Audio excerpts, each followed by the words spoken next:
It's payday controversy to tell you about right now. Officers are fuming tonight because their paychecks were cut short by 10% today. City leaders were not supposed to take the money out, but they did it anyway.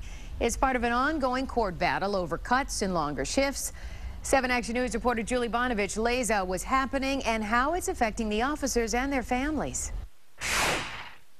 The average police officer lost $200 from their paycheck today. For many, it was unexpected and difficult news to have to take home to their families.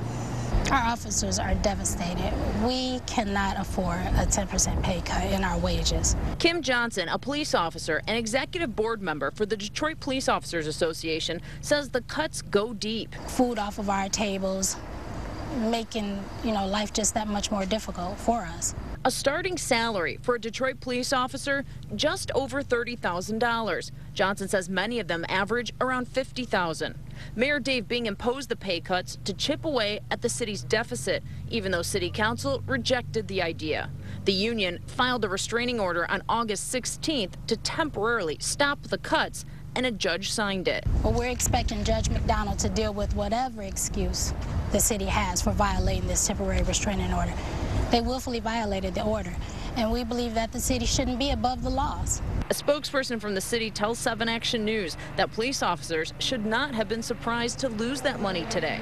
The city's Human Resources and Labor Relations Management told the union and the judge that the payroll deductions were programmed before the temporary restraining order ruling was made, and it couldn't be changed before today. If we owe the city money, the city wouldn't hesitate. Each officer can testify that they'll take those monies out of our wages. The city is not supposed to make any changes to anything like wages, hours, or working conditions until at least August 30th.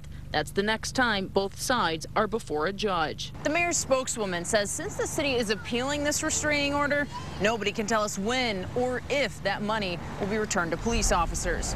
From Detroit, Julie Bonovich, 7 Action News. All right, Julie. Now, we do have more information about the cuts right now. The 10% drop in pay was voted down by City Council on July 16th, but the mayor ordered them to go through the very next day. Then on July 26th, police unions protested.